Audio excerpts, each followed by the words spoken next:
Superbad meets 8th grade and like a little bit of Ferris Bueller.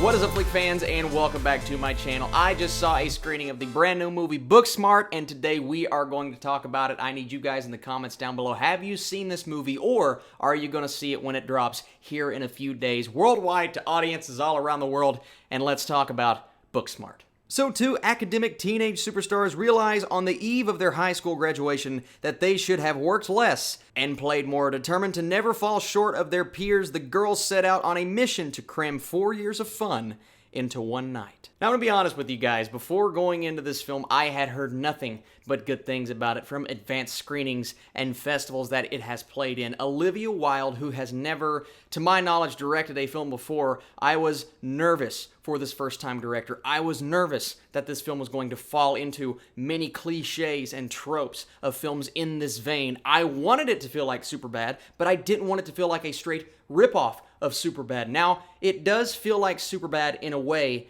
but for a new generation, for a brand new audience, and it does things that we do not expect while doing things that we did expect, but doing them in the best way possible. Guys, Booksmart, just to start out this review, was really funny. And at the end of the day, that's what it's all about. Does this comedy-centric movie make you laugh while giving you the heartwarming fuzzies that you want with a film like this? It is a coming-of-age story, so of course I want to relate to these characters. So how did I feel about the two leads? Oh my god, these two girls are amazing, and we know they're amazing because we've seen them in other things before. They have been good individually as co-stars on other films. Kaitlyn Dever, the spectacular now short-term 12 beautiful boy, she has been in many of films.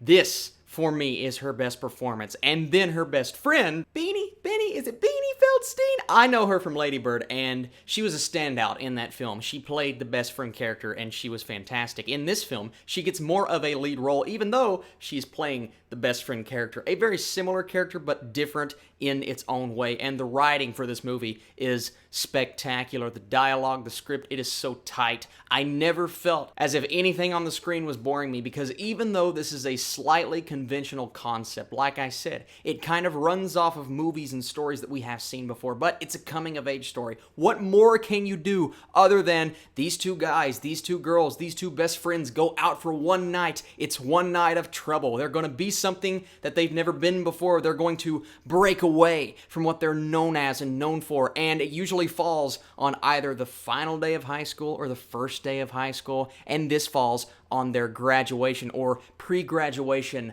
night. So yes, it's leaning on those tropes to get the audience in, but once you're in, it does not lean on those tropes from a narrative perspective. It does things, it subverts expectations to a degree that you're going to walk out having had a really great time, but then you're going to think about it and think about how much you enjoy these characters together, think about the chemistry, think about the relationships, and think about how it makes you feel and how it throws you back to your days as a high schooler. It really threw me back. I'm only 23, so I just graduated. It's been a while now. But while I was watching, it really put me back in that situation. It made me rethink some things in my past. Was I really doing the thing that I should have been doing in high school? Did I break away and be the person that I should have been? This film, this silly little movie called Booksmart that has really dirty, hardcore laughs in there, and some people will see it as, well, those are just nonsensical jokes directed towards teenagers, and it's basically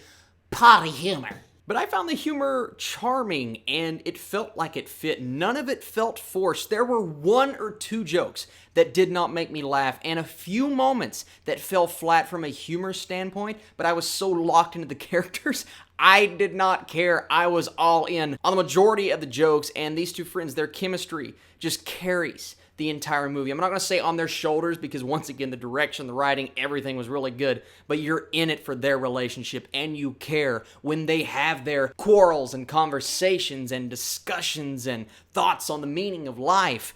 Everything, you're invested because they have built you up to the point and delivered on every note so far. And by the end of the film, like I said, I walked out having had a great time, but I was thinking, there were some moments where I wasn't laughing as much as I should have been laughing, but I just thought about the relationship between the characters and how it felt so much like high school, and it wasn't casting 27 and 28-year-olds as high schoolers, even though some of these guys were clearly a bit older. You still had actors who looked like they were in high school. A really talented supporting cast, by the way. I recognize multiple people from multiple other movies, the teachers included. Of course, you have like Jason Sudeikis and Lisa Kudrow and Will Forte and Billie Lourd, who plays a crazy character in this movie, of course. Billie Lourd is Carrie Fisher's daughter. We've seen her pop up in Star Wars in a super minor role, and she's been on television shows, but she is spontaneous and crazy, and this ongoing gag in this movie that is hilarious, and that's the thing I'll say about this film. Even if you're not having the best, most incredible time in the theater while you're watching it, there are gags that start out at the beginning of this movie and carry through, do not get annoying, and pay off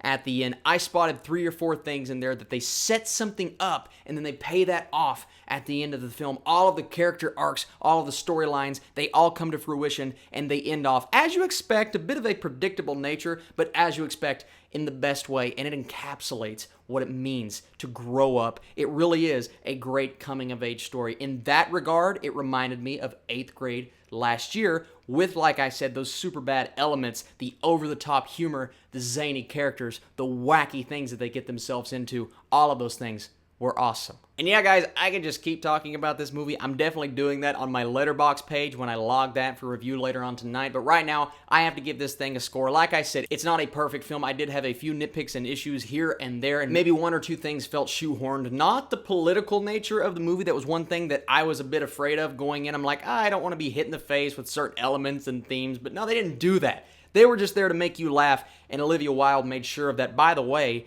her directing in this film, cinematography, everything, the look, the feel, the relationships, great. Stop talking, Austin. Back to the score. I'm going to go 90% for Booksmart. Really funny movie. I hope you guys go and check this out when it comes out this upcoming weekend. Later on this week, I have a review for Brightburn, and then after that, Aladdin. So we'll see how that goes. Oh yeah, and tonight, Rocketman. Can't forget about that screening. Stay tuned to my channel later on tonight. Hit that notification bell. Whatever you guys have to do. I'll catch you very soon.